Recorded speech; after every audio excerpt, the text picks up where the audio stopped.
naman sa kanya, sabi niya na wala tayong magagawa. Parang the way I say it, sabi niya, that's life, kaya sera-sera. But then I told him na some instructions on what to say and what to do. Pero sa totoo lang, dapat hindi talaga yan umalis ng bansa si former President Rodrigo Duterte. Pag umalis po, susunod po ba kayo? Yes, meron na pong arrangements kasi kailangan ko kausapin yung mga abogado doon kung saan man siya dalhin. Pupunta kami, ako, at pupunta yung mga abogado and doon kami mag-uusap kung ano yung mga gagawin. Tingin niyo ba tama yung naging proseso sa warrant of arrest? Ay, hindi talaga. Kasi nakalagay sa rules ng ICC, the defendant should be taken to a court, a local court. Dapat dinala siya sa korte. At yung proseso natin dito sa loob, yun yung masusunod para sa pag-implement ng warrant. What were your instructions to the former president? What were your instructions to your father? About the legal matters lang, no. So sinabihan ko siya na kung ano yung sasabihin at gagawin for his lawyer. Bibi, ano pong plano niyo? Bakit po kayo nagpunta dito? Gusto niyo po ba sana makausap din si father? Yeah, and then sinabihan ko din siya na huwag tumanggap ng pagkain sa katubig kahit kanino. I understand, nag-prepare sila ng go bag. Nag-usap kami kanina doon sa assistant, maghanda ng go bag. So, Hindi kayo pinapasok? Ano pong plano niyo dito ngayon? well, nag-aantay ako. Papasukin nila dahil gusto ko makausap personal. Mahirap kasi sa video call kasi choppy. Ginajam nila yung signal. Kailangan ko siya kausapin. Ma'am, kahit ano mangyari, marami sa iwanan. Ano pong sabi sa Maraming salamat. Bibi, sana sabi ni Attorney Raul Lambino, nagrant na daw yung TRO. Any update po dito? Wala po akong update sa temporary restraining order ng Supreme Court. But as I said, lahat ng mga tao dyan sa loob ng base at dyan sa airport, kung Pilipino ka, hindi ka papayag na ginagawa ito. Were you surprised? Were you surprised by this scenario, or is it something that you expected? The moment that I was still in the cabinet when this was mentioned, and the moment that I talked to the Justice Secretary, and then I noticed that he had very vague answers.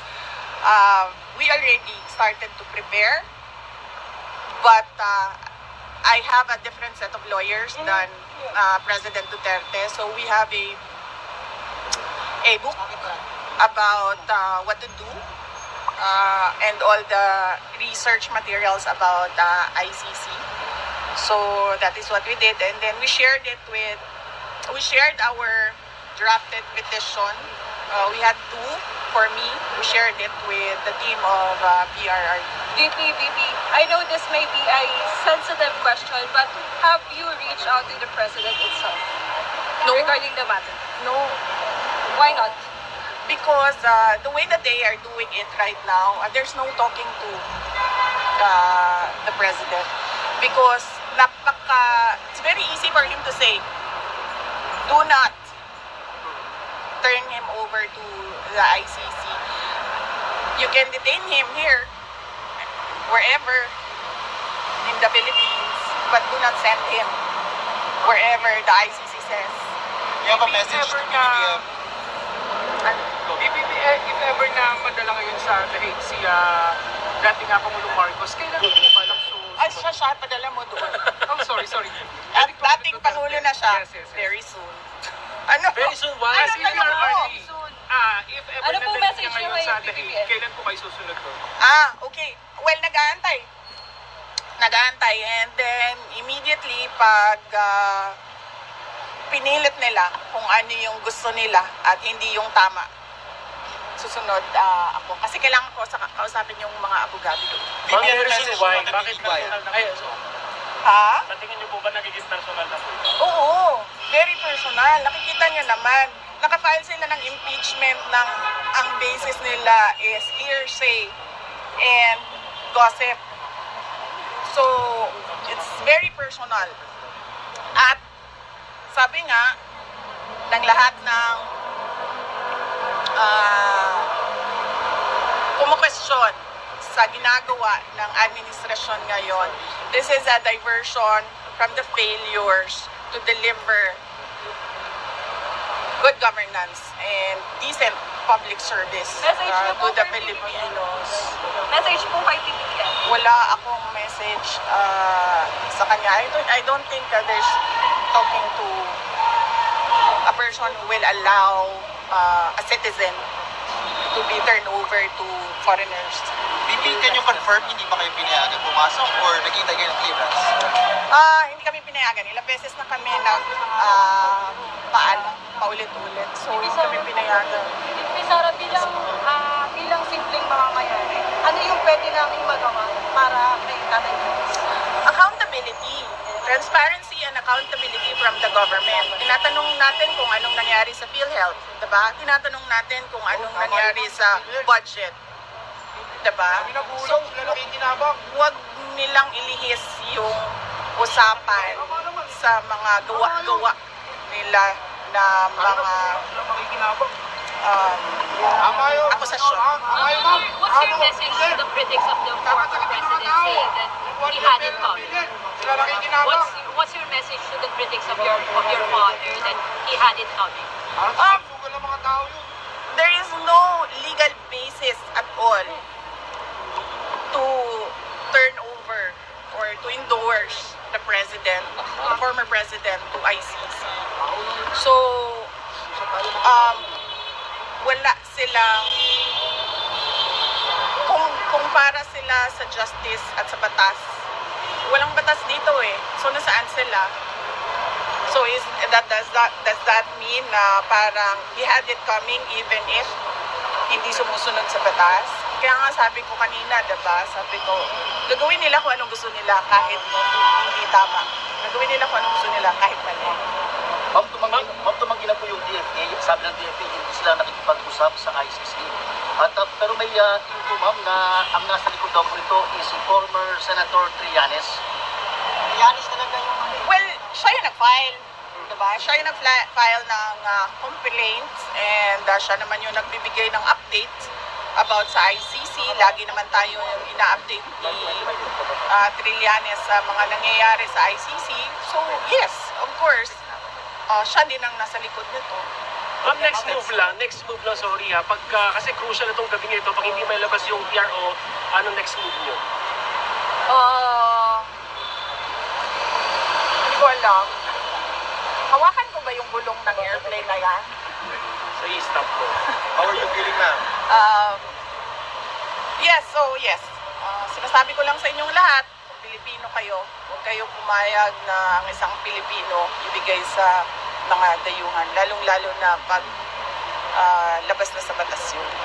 It's actually some sort of, I don't know, what do you call it, state kidnapping? Parang ganyan na yung nangyayari. And all because, Ay, tumagahin kami dito, para kay Duterte to. Tama! and Para all kay Duterte to, para tumagahin tayo. because,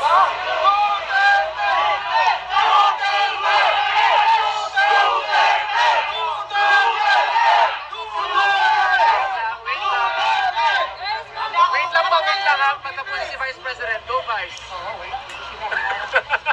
Go, Vice. kalimutan. Wait, ano? Ay, tumagahin kami dito. Sa TRO, ma'am. Kaya mo rin. Kalimutan. State kidnapping. State kidnapping ka na lang. Yes. And all because mukhang matatalo sila sa midterm elections dahil ang lakas ng votes rate sa 9 candidates ng PDP laban. At mag-ingat kayo ha, I warned you about the budget. I'm warning all of you about election cheating. VP, who do you think should be held accountable dito sa mga nangyari senaryo ngayong araw na to? Sino? Ang entire administration.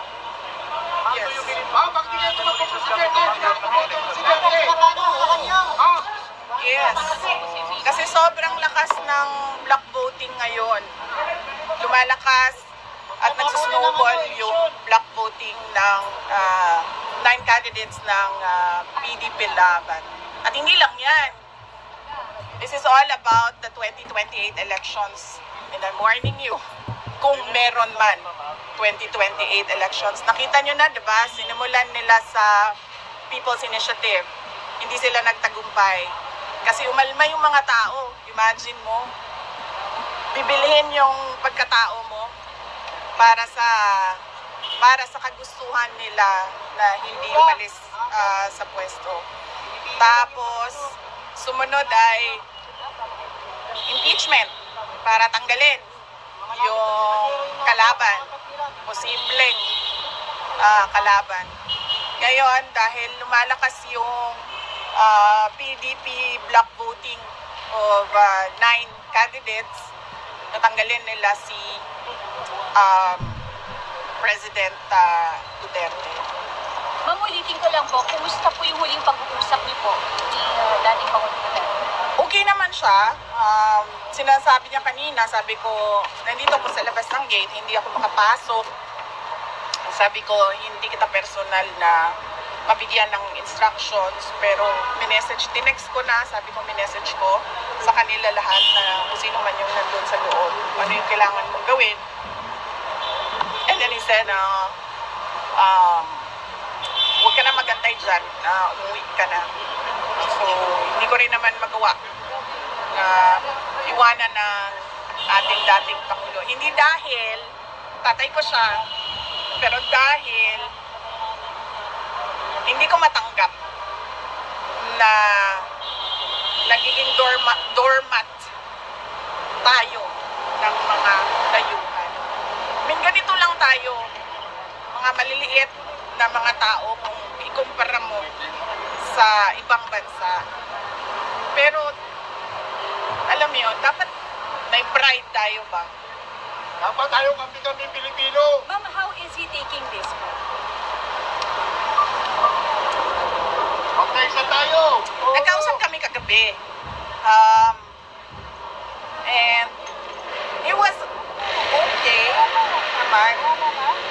Sabi niya lagi, idaan lang sa legal. Idaan lang sa legal. Yun ang sabi niya. Kaya yung discussions din namin, legal na. Kumusta yung kalusugan niya? Kumusta yung kalusugan niya? Anong napag-usapan about this? Oh, yan ang hindi ko alam kasi kung ano yung kanyang mga gamot, ano yung kanyang mga health conditions. Ang pagkakaalam ko, meron talaga siyang mga health conditions, kaya siya may nurse na kasama lagi. And then meron siyang mga gamot at meron siyang mga gadget na kailangan na kasama niya lagi din. Ang pagkakarinig ko kanina, mataas yung sobrang taas ng blood sugar niya, kaya nag-insulin sila. Ma'am, how true are the reports na nangingi daw po ng asylum si former President Duterte sa China and what was denied by Wala. I was there in Hong Kong. Wala siyang kausap from the Chinese government. And in fact, sabi niya, kung maalala niyo, 4 p.m. yung flight niya sa Cathay Pacific, di ba?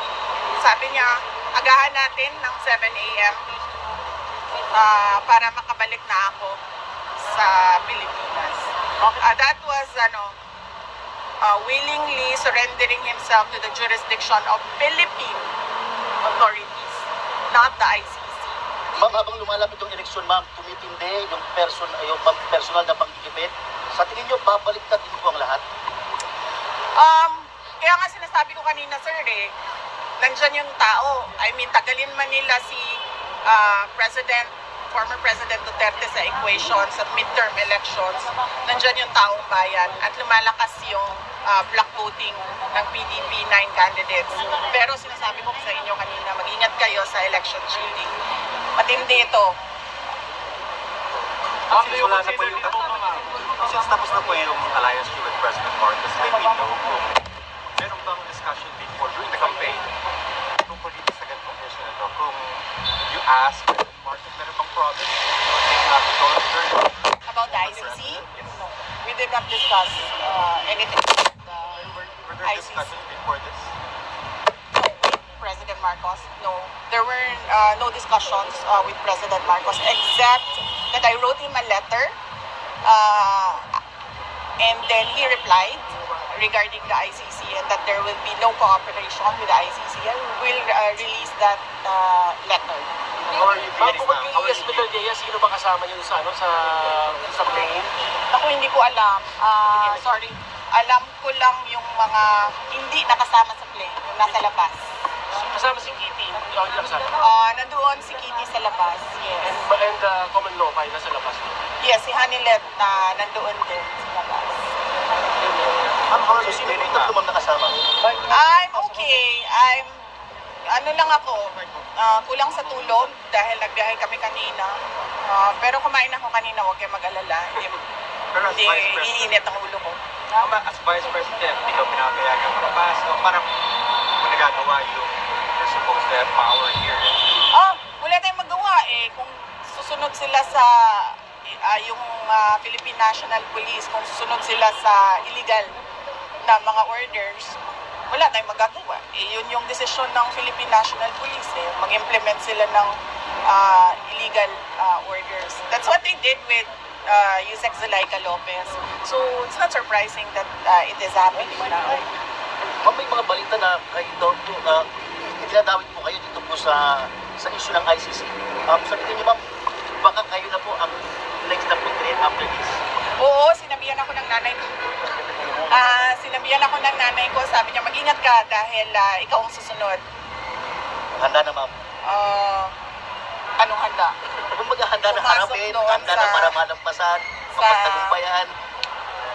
Iniisip ko lang ang gastos sa abogado eh. Magastos kasi ang mga abogado. So yan lang naman yung concern natin sa ngayon. But so far, napaghandaan din naman yung gastos para sa mga abogado.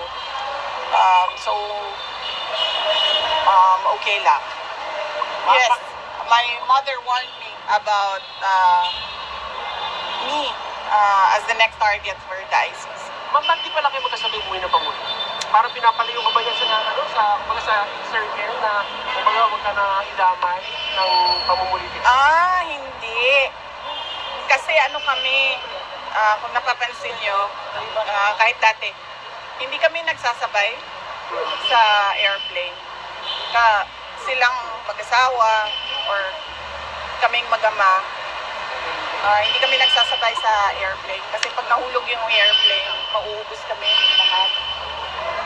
Kaya never kaming nagsasabay sa mga airplanes. Kaya hindi rin ako makapagsabi sa loob na sasama ako sa airplane na yan. Ma'am, ito pong private plane, ito pong chartered plane na pinagsakyan po kay PRRD. Pag-aari daw po ito ng isang congressman na si Congressman Zaldico. Tama po ba? Hindi ko alam kung sino ang may-ari nung airplane.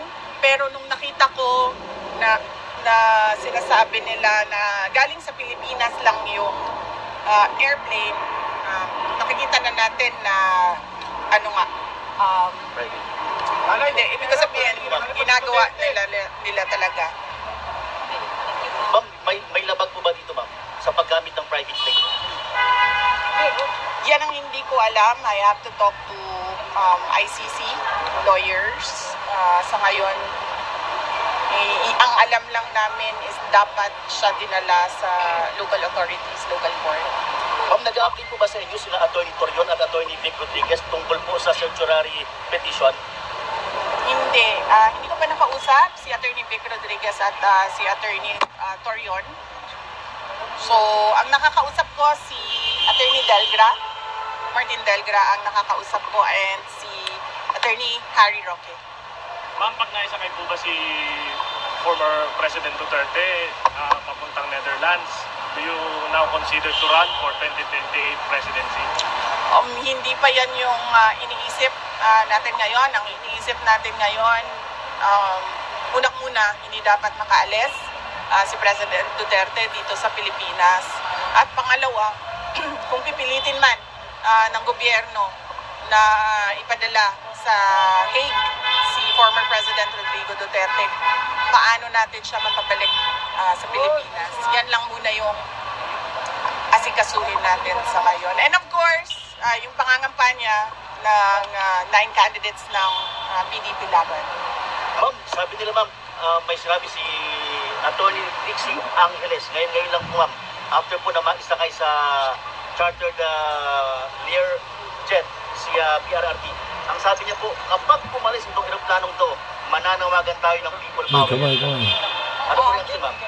Hindi ko kasi nabasa or narinig yung kanyang statement, so hindi ako makakomment sa kung ano nasabi ni Attorney Trixie.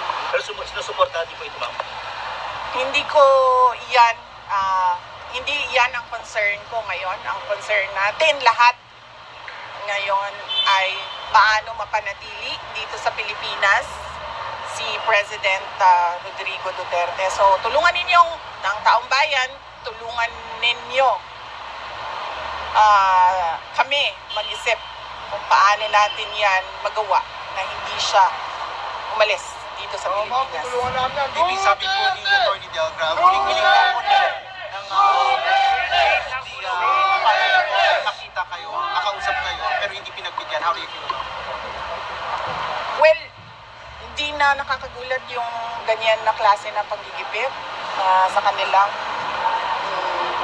parang I was born in 1978, no? So hindi ko na wala pa akong masyado pa akong bata para maalala ko.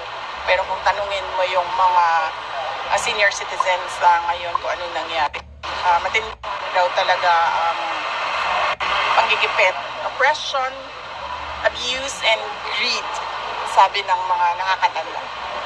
Pero ma'am, kumpiyansa kayo na hindi makakalipad ng aeroplano?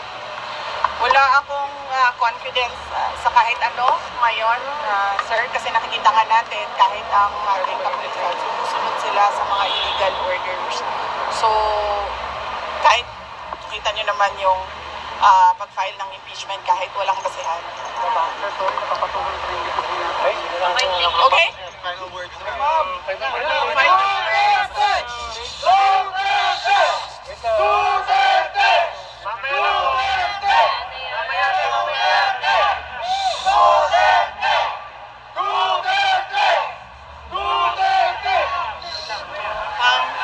Final words natin, huwag tayo malihis sa totoong problema ng bayan. Ang totoong problema ay ang presyo. Ang mahal na presyo ng bilihin, ang kahirapan ng ating mga tao, ang korupsyon sa ating budget, ang kawalan ng development projects, ang nangyari sa PhilHealth, ang nangyari sa ngayon na tila ba we are stagnant, hindi tayo umuurong forward. Nandito lang tayo nakatayo at walang nangyayari sa bayan, walang nangyayari tungkol sa kahirapan. Yan yung totoong problema ng bayan. Hindi yung ICC, yung impeachment. Ma'am, pahabol, nakausap niyo po si President, si PBBM, ma'am? Wala. Hindi kami nagkausap ni President Marcos. There's no talking to someone who does not follow on with his promises. Thank you po. Thank you.